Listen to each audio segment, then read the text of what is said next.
official one. Well, I have to demonstrate some special piece of equipment for you here. You got to move in closer, or you can't appreciate this. Now you note this piece of apparatus right? This is a toy. But actually, this is a marvel of modern micro-miniature technology. Because if we discover a signal from some other civilization, now just this knob here, whether it's a ringed planet, you see, or whether it's a gas giant or a rocky planet such as ours, and then by adjusting the Starship speed control, I can compensate for the Doppler shift, which is the motion of their planet with respect to ours, and I can put in a signal in that. And then I can adjust the alien detector knob here, so as to decode the language that they're using, so I can understand that. After I have them tuned in, I have this little microphone here that I can converse with the alien civilization. And if I conclude that they are friendly and everything is going well, then we are joining the Galactic Club and we've reached our new nirvana of our civilization. And let it push the laser destroyer button. And the signal flashes out from the antenna across the universe, leaving our civilization in the totally destroyed state that you see there. And I will have saved humanity from the evil galactic monster.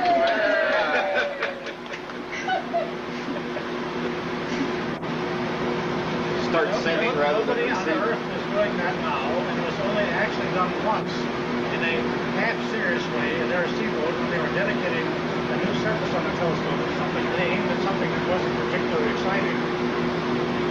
But that's a very good question. It has a lot of complicated answers.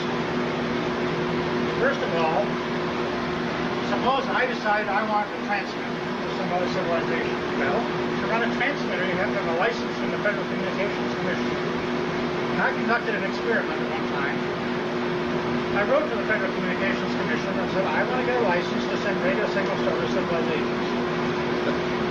And I figured this is not going to fly, because they didn't have a little box to check off on the application form for text, radio, or television, or any of that stuff.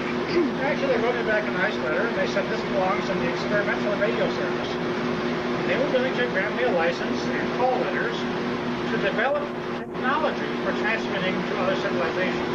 Not necessarily to do it on a production basis, although I could make test transmissions to develop the transmitters and all that.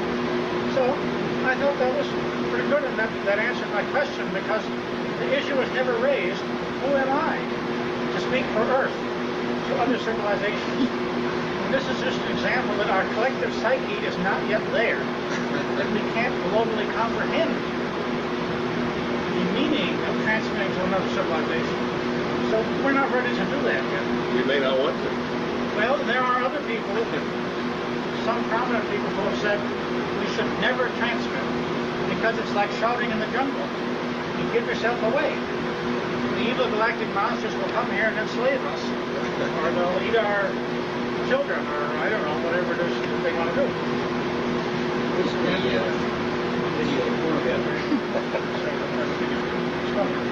Enslaved or that sort of thing. Because the energy cost of traveling from one star to another is extremely large. Even using annihilation rockets, which is the most interesting that we could ever think of at the present time. It's cheaper to build anything at home than to go to another star, load up a cargo of gold or water or whatever it is that you think is useful and valuable. You know, in the old time we had people who were called alchemists. They devoted their entire lives to transmitting light into gold. Things like our religions, or things that man's mind has created. Perhaps music, anthropology, mathematics, things like that we invented, although they would probably understand the same thing. Those are the things that they would find most interesting to get from us. And interestingly enough, those are things we give away for free. We'd be pleased they were even interested in what we're doing here. So I don't think the idea of galactic conquest and attack and so on is not something that we have to worry about. In any case, we can't prevent it. Man has been creating radio signals for almost 100 years now. And they are moving out from us in a sphere at the speed of light. And they can never be brought back. So if anybody wants to find out that we are here, they can. The cat's already out of the bag. So we just can't worry about that. Do you have problems with lightning strikes on the... Of course, it causes signal. then after you've solved the energy problems and political problems and other things like that, then you have energy to burn, literally. Then you can think of actually building big transmitters and antennas and begin by sending to other civilizations, because it doesn't put a dent in your gross national product. It just doesn't matter anymore. So that's here again, I think, is the reason why we more likely to find more advanced civilizations at our level of competence. Civilizations tend to listen. Well, It takes so long for electromagnetic.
What's that jet doing?